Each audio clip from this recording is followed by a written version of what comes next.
What? We can't park here! There's street cleaning tomorrow.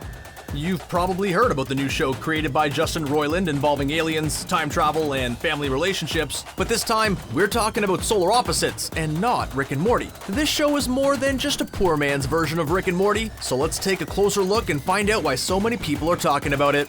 And if they're not, they should be. Okay, we know what you're thinking. This show is clearly just trying to cash in on the fame Rick and Morty managed to accumulate, and it's not hard to see why, since Justin Roiland voices the character Corvo, and the series is filled with his signature sense of humor. Plus, there's all the product placements everywhere, which probably brought in a pretty penny. But don't rush to judgment too soon, because Roiland has actually been thinking about solar opposites since all the way back in 2006, only he was picturing a live-action show involving papier-mâché puppets. Although the final product is animated, it's in line with his idea for a show about aliens on a mission with one who loves Earth and the other who sees everything about the planet in a negative light. Between working on the second and third seasons of Rick and Morty, he got Mike McMahan on board, and right from the get-go, they were not worried about fans confusing the two shows. Roiland pointed out that Rick Sanchez is really the driving force behind Rick and Morty, so without him, and with a completely new cast of characters, Solar Opposites wouldn't resemble his most well-known work too much.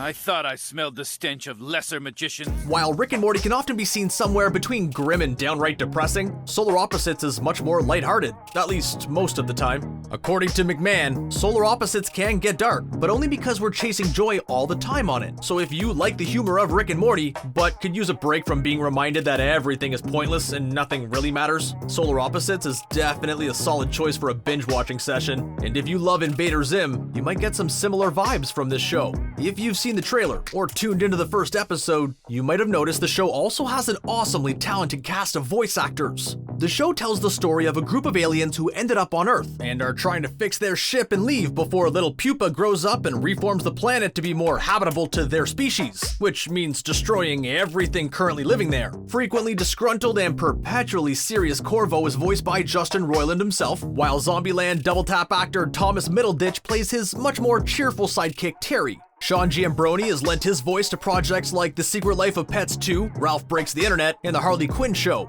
On Solar Opposites, he voices Giambrone, an alien who's just a bit too interested in studying humans. Jesse has a much more generous view of humans and is voiced by stand-up comedian Mary Mack. In addition to the main cast, you might also recognize the voices of stars like Christina Hendricks, Jason Mantzoukas, Alfred Molina, and Andrew Daly, just to name a few. You want some of this?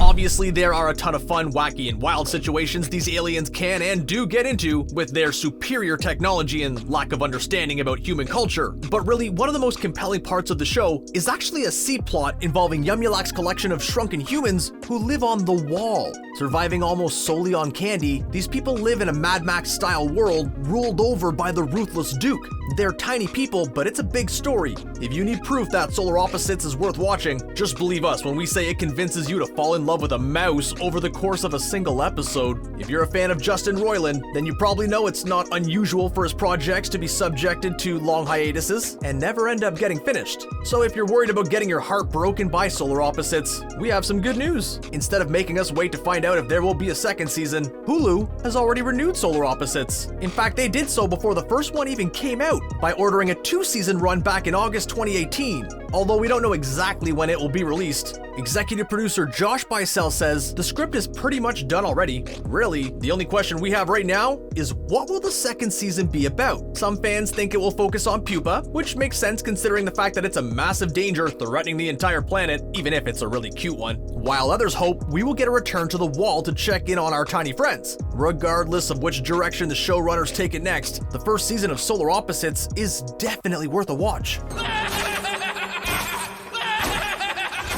Have you fallen in love with the show, or is Solar Opposites the total opposite of what you're looking for? Weigh in on this new series in the comments section, and don't forget to click on the subscribe button for more new videos from us here at Screen Rant. Thanks for watching.